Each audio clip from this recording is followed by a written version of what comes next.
오늘은 믿음으로 나아가는 복된 길이라는 제목으로 함께 말씀을 나누도록 하겠습니다. 오늘은 우리가 어떻게 하면 복을 받는가 하는 부분에 대해 이야기를 나누어 보려고 하는데, 복하면 부담을 느끼는 분들도 있을 겁니다. 그런데 복 받는다는 것 나쁜 것이 아니죠. 우리가 기도 제목을 나눌 때에 많이 나오는 기도 제목이 있습니다. 가족의 건강을 위해서, 우리 자녀들의 생업과 그 앞길을 위해서, 또한 우리의 사업, 직장 이런 것들이 잘 될 수 있도록 기도 제목을 많이 나누게 됩니다. 그런데 이게 바로 복이죠. 우리가 하는 기도가 복을 추구하는 것이고 그것이 꼭 나쁜 것만은 아닙니다. 그런데 이것이 세상적인 복이기 때문에 이것만을 추구하고 하늘 복을 추구하지 않을 때 이것은 문제가 되게 됩니다.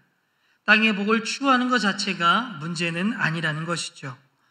그렇게 우리는 복을 추구하며 살아가야 합니다. 왜냐하면 하나님께서도 우리가 복을 받기를 원하시기 때문입니다. 오늘 본문 2절과 3절 말씀 함께 읽겠습니다. 내가 너로 큰 민족이 되게 하고 너에게 복을 주어서 내가 크게 이름을 떨치게 하겠다. 너는 복의 근원이 될 것이다. 너를 축복하는 사람에게는 내가 복을 베풀고 너를 저주하는 사람에게는 내가 저주를 내릴 것이다. 땅에 사는 모든 민족이 너로 말미암아 복을 받을 것이다. 아멘. 하나님께서는 아브라함에게 복을 약속하여 주시는데, 이것은 아브라함만을 위한 약속이 아니라 믿음으로 살고자 하는 누구나에게나 주시는 복이라는 겁니다. 우리가 받을 수 있고 우리가 추구해야 되는 복이라는 것이죠. 그럼 하나님께서는 아브라함에게 우리에게 어떤 복을 예비하여 주셨는가? 그 말씀이 2절부터 3절에 6가지의 복이 나옵니다. 첫 번째 복은 자녀가 잘 되는 복입니다. 2절 전반절 말씀에 보면 너로 큰 민족이 된다라고 이야기합니다. 자녀들이 수적으로 많아진다고 하는 것은 자녀의 복을 이야기하는 것이죠. 그렇기에 우리의 자녀가 복을 받기 위해선 우리가 믿음 생활을 잘 해야 한다는 겁니다. 두 번째 복은 우리가 잘 되는, 우리 자신이 잘 되는 복이 있습니다. 2절 말씀을 또 보면 너에게 복을 주어서, 자손이 잘 될 뿐만이 아니라 내 자신도 잘 되는 복을 우리에게 주셨다는 겁니다. 요한 3서 1장 2절 말씀에 보면 우리 자신이 누리게 되는 복에 대해서 이렇게 이야기합니다. 사랑하는 이여, 믿는 자들에게 이야기합니다. 나는 그대의 영혼이 평온함과 같이 그대에게 모든 일이 잘 되고 그대가 건강하기를 빕니다라고 이야기합니다. 바로 영혼의 평온함, 일의 잘됨, 건강을 우리에게 주셨다라는 겁니다. 이것이 우리가 누릴 축복이라는 것이죠. 세 번째 복은 이름을 날리게 하여 주신다라고 합니다. 2절 말씀 계속 보면 내가 크게 이름을 떨치게 하겠다라고 말씀합니다. 유명해지는 것이 죄도 아니고 나쁜 것 아닙니다. 그런데 내 스스로가 그 이름을 떨쳐보려고 한다면 거기에서는 문제가 생기는 것 같습니다. 그러나 하나님께서 유명하게 하여 주시고 우리의 이름을 떨치게 하여 주신다면 아무런 문제가 되지 않는다는 겁니다. 저는 그 예가 바벨탑 사건인 것 같습니다. 이 당시의 사람들은 자신의 이름을 스스로 높이려고 했습니다. 결국 하나님께서 그래서 흩어버리시죠. 창세기 11장 4절 말씀 우리 함께 읽겠습니다. 또 말하되 자 성읍과 탑을 건설하여 그 탑 꼭대기를 하늘에 닿게 하여 우리 이름을 내고 온 지면에 흩어짐을 면하자 하였더니. 아멘.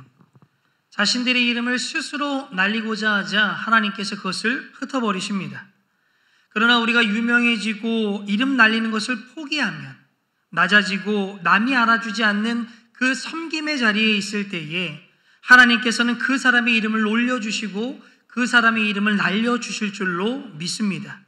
왜냐하면 이러한 모습을 통해 하나님의 의로우심, 하나님의 자비하심, 하나님의 능력을 보여주심으로 인해 하나님을 모르는 사람들에게 하나님의 이름을 알려줄 수 있기 때문에 그렇습니다. 그렇기에 그 자리에 우리가 있기를 소망합니다. 네 번째 복은 이웃을 잘되게 하는 복입니다. 2절 후반절 말씀에 보면 너는 복의 근원이 될 것이다. 우리가 가는 곳마다 우리의 자녀, 내 자신이 잘 될 뿐만이 아니라 우리 주위의 사람들이 다 잘 된다라는 겁니다. 제가 좋아하는 목사님이 이런 얘기를 하신 적이 있습니다. 많은 회사들, 많은 공동체가 잘 될 때에 그 잘됨을 그들은 모른다. 왜 그 회사가 잘 되고 그 공동체가 잘 되느냐? 그 회사에서 일하는, 그 공동체에서 일하는 크리스천이 있기 때문이라고 이야기합니다. 바로 그런 크리스천이 내 자신이 되길 원합니다. 나로 인해 내가 다니는 회사가, 나로 인해 내가 있는 그 공동체가 하나님 안에서 축복이 넘쳐날 수 있게 되기를 소망합니다. 다섯 번째 복은 하나님의 보호하심입니다. 3절 전반절 말씀에 보면 너를 축복하는 사람에게 내가 복을 베풀고 너를 저주하는 사람에게 내가 저주를 내릴 것이다 라고 말씀하고 있습니다. 저는 이것보다 더 큰 축복이 없다는 생각을 하게 됩니다. 예를 들어서 예전에 보면 대통령의 아들이라고 해서 무슨 직책을 준 것은 아닌데 굉장히 세도를 누립니다. 그래서 대통령 아들에게 잘 보이면 일이 잘 되고 대통령에게 아들에게 잘 보이지 않으면 일이 안 되는 것을 보게 되죠. 그런데 하나님께서는 이런 것을 공식적으로 우리에게 허락하여 주셨다는 겁니다. 너희를 저주하는 사람 저주받고 축복하는 사람 축복을 받을 것이다. 믿음으로 사는 사람들에게 이 보장이 있기 때문에 우리는 이 세상 가운데 겁날 것이 없습니다. 그 말씀을 붙들고 세상에 담대하게 살아갈 수 있다는 것이죠. 마지막 여섯 번째 복은 우리에게 해당되지 않지만 아브라함에게만 해당이 됩니다. 3절 후반절 말씀을 보면 땅에 사는 모든 민족이 너로 말미암아 복을 받을 것이다. 이것은 나중에 오실 그리스도의 축복입니다. 그리스도가 세상에 오셔서 모든 인류의 구세주가 되어 주실 것이다 라는 축복의 말씀입니다. 하나님께서는 아브라함에게 이런 복을 약속하여 주셨습니다. 우리가 믿음으로 살고자 할 때에 믿음의 사람들에게 주어지는 복이라는 것이죠. 하나님은 아브라함에게 주시는 그 여섯 번째 복, 그를 통하여 그리스도가 태어날 것이다. 실현이 되었습니다. 예수님께서 이 땅에 오셔서 죄와 사단과 죽음을 정복하셨고 바로 부활하셨다는 겁니다. 그래서 이제는 그 약속이 그냥 우리의 글자로 남는 것이 아닌 바로 우리의 현실이라는 겁니다. 그 말씀은 언제든지 우리에게 나타나고 우리에게 적용되며 우리의 삶의 현실로 나타나게 된다는 겁니다. 그렇게 우리는 땅의 축복뿐만이 아니라 하늘이 내려주는 그 복도 함께 받으시길 바랍니다. 그러면 하늘의 복은 과연 무엇인가? 우리가 모든 죄를 용서받는 겁니다. 성령께서 우리 안에 거하는 복을 받게 됩니다. 천국에 갈 수 있는 복을 받게 되고 이 땅 가운데 천국의 상급을 쌓을 수 있는 복입니다. 또한 그리스도의 고난에 참여할 수 있는 복이라는 것이죠. 땅의 복과 비교할 수 없는 이 하늘의 복, 우리 모두 하늘 복 받고 살아가시길 바랍니다. 그렇다고 하나님이 주시는 이 땅의 복을 무시하자는 것은 아닙니다. 하나님께서 우리가 이 복을 누리기를 원하십니다. 특별히 우리가 이 땅 가운데 주시는 복들을 만약 자신의 힘으로 누리기 시작한다면 그것은 쉽지 않은 것을 발견하게 됩니다. 왜냐하면 복이라는 것이 균형이라는 것이 있는 것 같습니다. 하나님께서 여러 가지 약속을 주셨지만 이러한 복을 내가 이루려고 할 때에 우리는 그 중에 몇 가지만 이룰 수 있습니다. 그것은 균형을 맞춰서 모든 것을 이루는 것이 아닌 한쪽에 쏠릴 수밖에 없다라는 것이죠. 예를 들어서 내가 노력하면 정말 세상적인 눈으로 복을 받았고 참 이름을 알리는 사람으로 살아갈 수 있을 수 있습니다. 그러한 가정에서 우리는 가정을 무시할 수 있고 가정을 돌보지 않아 그 자녀들이 사람 구실을 하지 못한다면 그 복이 그냥 일대에만 남아서 다른 세대로 넘어갈 수 없다라면 그게 어떻게 복받은 사람이라 이야기할 수 있겠습니까? 사람이 복을 추구하면 균형을 이룰 수가 없다는 겁니다. 우리가 그냥 복을 추구하면 나와 나 다음 세대의 자녀들은 복을 누릴 수 있습니다. 그런데 그 복을 누리는데 다른 사람들을 다치게 한다면, 우리가 복의 근원이 될 수 없다면 이것은 복이 아니라는 것이죠. 그렇게 우리는 하나님으로부터 하늘의 복을 구하고 하나님으로부터 오는 땅의 복도 구해야 됩니다. 이것을 이루는 것은 내 자신이 아니라 하나님이 이루어 주시기를 바라며 함께 나아가시기를 바랍니다. 그럴 때 우리는 균형적인 복을 우리의 삶 가운데 누릴 수 있게 되지요. 그러면 우리는 이러한 복을 하나님께로부터 어떻게 받을 수 있을까? 그 복을 받고 살아가야 하는데 어떻게 그 복을 받을 수 있을까? 딱 한 가지 통로가 있습니다. 바로 믿음입니다. 복은 믿음이라는 통로를 받을 수 있습니다.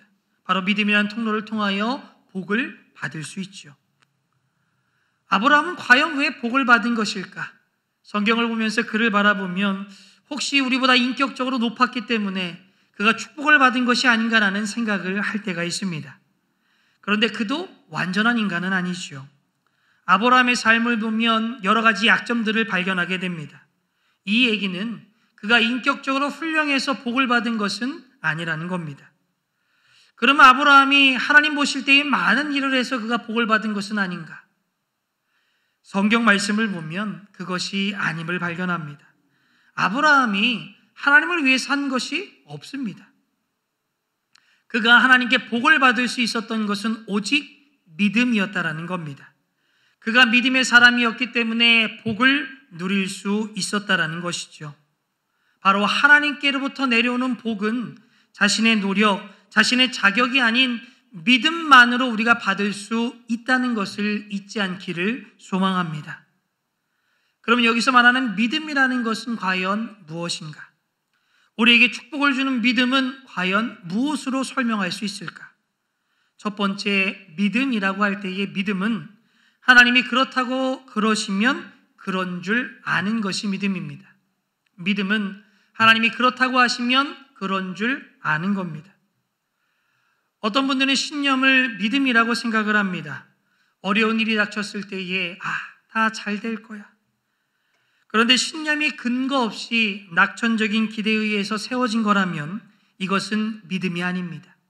그러나 하나님의 어떤 약속의 말씀이 있기 때문에 이런 것을 근거해서 잘 될 거야, 이런 신념은 믿음이라는 겁니다. 믿음은 신념 자체가 아니라 하나님이 그렇다고 하시면 그런 줄 아는 것, 그것이 바로 믿음이라는 것이죠. 우리가 나중에 창세기를 쭉 읽다 보면 하나님께서 아브라함의 아내 사레가 폐경기가 되었을 때에, 또한 아브라함이 나이가 너무나 많을 때에 그들에게 이렇게 말씀합니다. 너를 통해서 아들을 선물로 주겠다. 이것은 생리학적으로 말도 안 되는 일입니다. 그 얘기를 들었을 때에 많은 사람은 긴가민가 할 수 있지만 아브라함은 그때 대답을 합니다. Yes, 네, 알겠습니다. 하나님께서 이런 아브라함을 바라보시며 의롭다라고 말씀하시죠. 우리 모든 신앙생활의 기초는 바로 믿음입니다. 믿음에 근거하여 신앙생활을 해 나아가시기를 바랍니다. 우리가 구원의 확신을 이야기할 때에 하는 질문 하나가 있습니다. 여러분, 죽으면 천국 갈 것 같으세요? 여러분 그때 뭐라고 말씀하시겠습니까? Yes, 네, 천국 갈 것 같습니다 라고 이야기한다면 그 근거가 어디에 있습니까? 하나님이 그렇다고 하시니 그런 줄 아는 겁니다. 그래서 우리는 yes 할 수 있는 거죠. 그래서 요한복음 1장 12절 말씀에 보면 이렇게 이야기합니다. 영접하는 자, 곧 그 이름을 믿는 자들에게 하나님의 자녀가 되는 권세를 주셨다. 내 느낌으로 봐서는 구원받을 수 없을 것 같습니다. 저 사람도 구원받지 않은 것 같은 느낌을 받을 수 있습니다. 그런 하나님이 뭐라고 말씀합니까? 영접하는 자, 곧 그 이름을 믿는 자들에게 하나님의 자녀가 된다는 말씀을 주신 겁니다. 하나님이 그렇다라고 하신 거죠. 그러면 우리가 예수님을 영접하였다면 하나님의 자녀가 된 것이고, 하나님의 자녀가 되었다면 우리는 천국에 갈 수밖에 없습니다. 이러한 믿음을 하나님께서는 귀하게 여기시고 우리에게 구원을 주실 뿐만이 아니라 하나님의 축복을 내려주신다라고 말씀하고 있죠. 그렇게 우리의 삶에 역경과 고난이 찾아온다면 그것을 이길 수 있는 소망, 그것을 이길 수 있는 기쁨을 어디에 근거해야 됩니까? 절대 나를 봐서는 안 됩니다. 하나님의 말씀을 바라보시기를 바랍니다. 로마서 8장 28절 말씀 함께 읽겠습니다. 우리가 알거니와 하나님을 사랑하는 자 곧 그의 뜻대로 부르심을 입은 자들에게는 모든 것이 합력하여 선을 이루느니라. 아멘. 나의 삶 가운데 여러 가지 문제가 있을 때에 이건 도통 선을 이룰 수 있을 거라는 생각이 들지 않습니다. 그러나 하나님이 그렇다고 하시니 분명히 선이 이루어질 것이다. 또한 과정과 여러 가지가 이해가 되지 않지만 천국에 갔을 때에 하나님께서 나의 의아함을 풀어주실 것이다. 이런 소망을 가질 수 있는 것은 하나님이 그렇다라고 말씀해 주셨기 때문입니다. 믿음이라는 것, 하나님이 그렇다고 하시면 그런 줄 아는 겁니다. 이런 믿음을 통해 아브라함은 자녀를 얻습니다. 우리는 이런 믿음을 통하여 복이 임하게 된다는 것이죠. 그렇게 우리 모두는 하나님이 그렇다고 하시면 그런 줄 아는 그런 믿음의 삶을 살아감으로 하나님의 축복을 누리며 살아가는 저와 여러분이 되기를 주님의 이름으로 소망합니다. 복을 받는 믿음 두 번째는 하나님의 말씀에 순종하는 겁니다. 믿음은 하나님의 말씀에 순종하는 겁니다. 우리는 하나님의 말씀에 순종하는 것과 믿음이 별개라고 생각하는 분들이 있습니다. 그런데 그것은 같은 겁니다. 믿음에는 반드시 순종이 따르게 되어 있고 그렇게 믿음은 늘 행함이 함께한다는 겁니다. 그래서 참된 믿음과 행함이 있을 때에 이것을 통하여 우리에게 축복이 내려옵니다. 어려운 얘기 아니잖아요. 너무 당연한 얘기입니다. 우리가 뭔가를 해야 받을 수 있는 것이 않습니까? 하나님께서 오늘 본문 가운데 뭐라고 말씀하여 주십니까? 내가 보여주는 땅으로 가라, 행하라. 그리하면 너에게 복을 주시겠다. 아브라함은 하나님의 말씀을 듣고 복을 주실까 주시지 않을까 고민하지 않습니다. 믿고 나아갔습니다. 성경에서 이야기하는 믿음이라는 것 반드시 순종을 요구하고 있죠. 그래서 야고보서 2장 17절 말씀에 보면 이렇게 이야기합니다. 이와 같이 행함이 없는 믿음은 그 자체가 죽은 것이다. 이러한 말을 하는 이유는 믿음과 행함을 별개로 놓을 수 없다는 겁니다. 그래서 우리는 하나님이 그렇다고 하시면 그런 줄 알고 행함으로 쫓아 하나님의 축복을 받으시기를 바랍니다. 예를 들면 하나님께서 우리 부부들이 정말 행복하기를 원하십니다. 그래서 비결을 알려주셨죠. 말씀에 보면 아내는 남편에게 순종하고 남편은 아내를 희생적으로 사랑하라라고 이야기합니다. 그러면 우리가 행복한 부부의 삶을 맛보기 위해선 아내는 순종하고 남편은 사랑하면 됩니다. 그런데 아내가 순종하지 않고 남편이 사랑하지 않는다면 행복한 부부의 축복을 맛볼 수가 없는 겁니다. 행해야만 그것을 맛볼 수 있다는 것이죠. 그래서 야고보는 1장 22절과 25절 말씀에 이렇게 이야기합니다. 우리 함께 읽겠습니다. 너희는 말씀을 행하는 자가 되고 듣기만 하여 자신을 속이는 자가 되지 말라. 자유롭게 하는 온전한 율법을 들여다보고 있는 자는 듣고 잊어버리는 자가 아니요 실천하는 자니 이 사람은 그 행하는 일에 복을 받으리라. 아멘. 알므로 우리는 복을 받는 것이 아니라 행함으로 복을 받는 겁니다. 왜 우리의 삶 가운데 하나님의 축복을 누리지 못하고 살아오고 계십니까? 바로 실천함이 없어서 그렇습니다. 실천함이 없는 믿음은 참된 믿음이 아니다라고 얘기하죠. 우리는 하나님의 말씀을 행함으로 하나님의 약속을 맛보고 정말 하나님의 살아계심을 체험하는 저와 여러분이 되기를 주님의 이름으로 소망합니다. 복을 받는 세 번째 믿음은 버리는 겁니다. 믿음은 버리는 겁니다. 왜 많은 사람들이 믿음이 자라지 않습니까? 바로 버리지 못하였기 때문입니다. 오늘 본문 12장 1절 말씀에 보면 여호와께서 아브라함에게 이르시되 너는 너의 고향과 친척과 아버지의 집을 떠나 내가 내게 보여줄 땅으로 가라라고 이야기합니다. 하나님께서는 그냥 편하게 이야기하셔도 됩니다. 야, 가. 그런데 구체적으로 이야기하시죠. 내가 살고 있는 땅, 내가 난 곳, 내 아버지 집을 떠나. 바로 익숙한 곳을 떠나라고 이야기하고 계십니다. 그럼 왜 이렇게 구체적으로 말씀하고 계신 것일까? 떠나는 것이 믿음 생활에서 얼마나 중요한 것임을 보여주기 위해서입니다. 왜 우리가 믿음이 자라지 않습니까? 바로 떠나지 못하기 때문입니다. 어떤 분들은 옛날 술 친구나 노는 친구들을 떠나지 못해 믿음이 자라지 않는 분들이 있습니다. 어떤 분들은 옛날의 사고방식, 옛날의 생활방식을 버리지 못해, 정말 떠나지 못해 믿음이 자라지 않는 분들도 있죠. 우리나라에 예를 들면 제사라는 것이 있습니다. 제사 지내는 분들도 제사 지낼 때에 조상의 영이 오지 않는다는 거 다 압니다. 여러분, 제사보다 조상을 더 기릴 수 있는 것이 바로 추도 예배입니다. 예배를 드리고 하나님께 영광 돌리며 그 부모님이나 그 가족에 대해서 이야기할 수 있는 정말 좋은 추도 예배가 있음에도 불구하고 동양의 문화다, 사람들의 문화다 하면서 크리스천임에도 불구하고 제사를 버리지 못하는 분들을 발견하게 됩니다. 예전 것을 벗어나지 못하면 우리 믿음이 자랄 수가 없습니다. 옛 것을 버려야 됩니다. 익숙한 것을 떠나버려야 됩니다.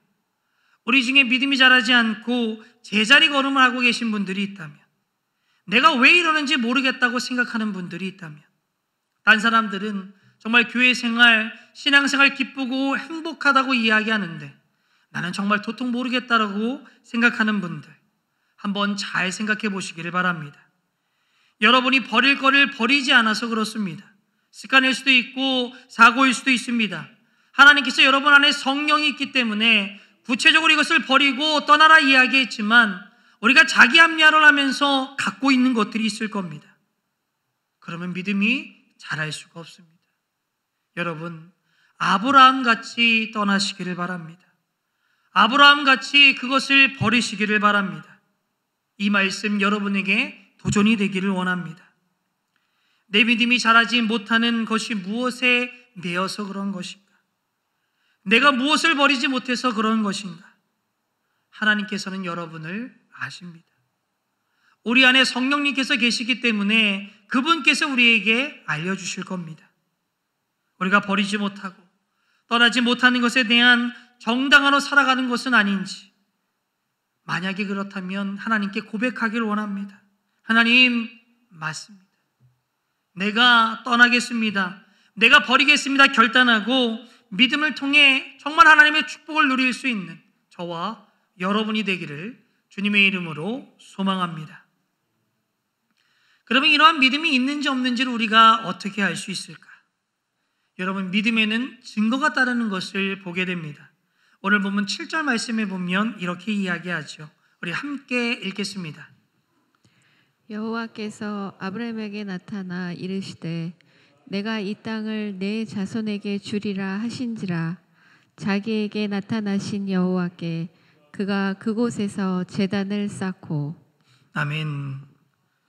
아브라함은 순종하여 막연하게 길을 떠났지만 하나님께서 그가 갈 곳을 말씀해 줍니다. 아브라함은 그 하나님의 말씀을 듣자마자 가장 먼저 한 것이 있었습니다. 우리가 말씀을 읽었듯이 제단을 쌓습니다. 바로 이 제단이라는 것, 아브라함이 하나님을 믿고 있다는 증거죠. 여기서 제단을 쌓는다는 것은 돌을 해서 형태를 만드는 것이 아닙니다. 그것뿐만이 아니라 제물을 바쳐서 예배를 드렸다 하는 것이 이곳에 포함이 됩니다. 이 제물이라는 단어를 영어 단어로 찾아보면 sacrifice입니다. 바로 희생이죠. 우리가 믿음이 있는지 없는지를 어떻게 알 수 있느냐? 바로 나의 믿음의 삶 가운데 희생이 있느냐, 희생이 없느냐를 통해서 우리가 알 수 있습니다. 믿음에는 희생이 따르다는 것이죠. 여기서 희생이라고 할 때에 세상 사람들이 볼 때에 여러분 희생입니다. 내가 생각할 때의 희생이 아니라는 거죠. 왜냐하면 그런 희생을 통하여 하나님의 축복이 내려오는데 우리의 희생은 정말 작습니다. 그런데 그것을 통하여 하나님의 축복은 너무나 크다라는 것이죠. 그래서 우리가 볼 때의 희생은 아니지만 세상 사람이 바라볼 때 그것을 희생이라고 이야기하는 겁니다. 예를 들면 예수님 믿기 전에는 주일에 여행을 가거나 운동을 가거나 그랬습니다. 그런데 예수님을 믿고 나서는 이제 주일날 예배당에 와서 예배를 하는 겁니다. 세상 사람들이 볼 때에 여행이나 운동을 희생한 거죠. 그러나 이것은 내가 믿고 있다는 증거입니다.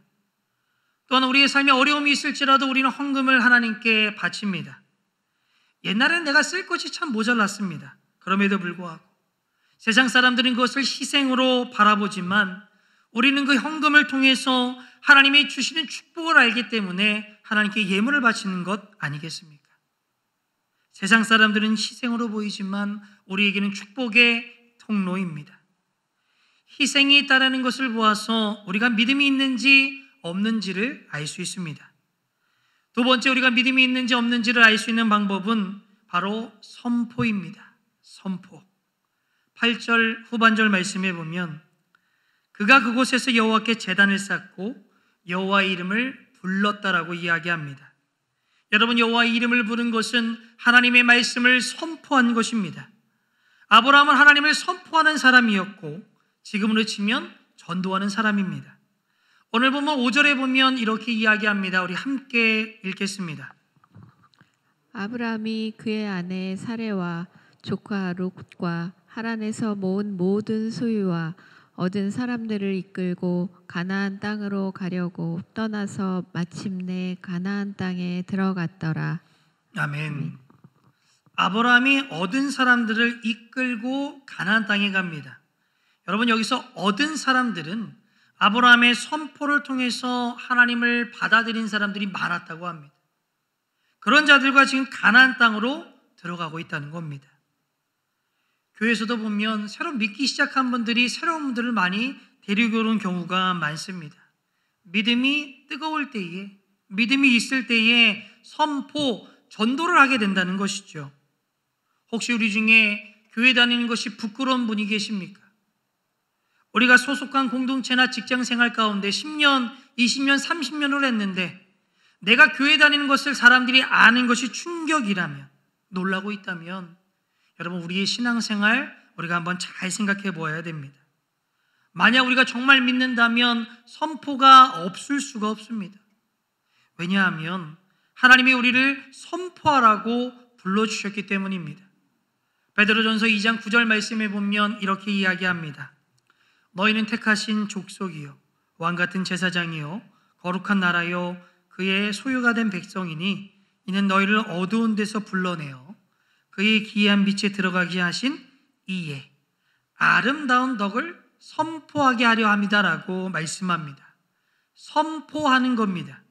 우리가 믿음이 있느냐 없느냐는 선포를 통해서 알 수 있습니다. 왜 계속해서 이런 믿음의 증거를 이야기하는가? 이것은 우리의 길을 죽이기 위함이 아닙니다. 믿음이 자라고 복을 받을 수 있는 자리의 통로를 우리에게 마련해 주기 위함이라는 겁니다. 여러분, 희생이 있어야 되고 여러분, 선포가 있어야 됩니다. 그런데 참 재밌는 것은 이것을 반대로 해도 되더라고요. 우리가 희생하고 선포하면 믿음이 자랍니다. 제가 어릴 적에 제 친한 친구가 한 명 있었습니다. 그 친구가 저를 만날 때마다 한 얘기가 하나 있습니다. 뭐냐면 나 잘생겼지? 안 잘생겼습니다. 안 잘생겼어요. 근데 그 친구가 만날 때마다 잘생겼다고 얘기하는 거예요. 그 얘기를 6개월을 들었습니다. 그래서 6개월 만날 때 얘를 딱 봤는데 제가 미친 줄 알았습니다. 잘생겨 보여요. 저희 교회 조 목사님이라고 조광명 목사님이 자신을 매번 소개하는 얘기가 있습니다. 우리 교회 비주얼이래요. 누가 정했습니까? 근데 저는 좋은 전략인 것 같아요.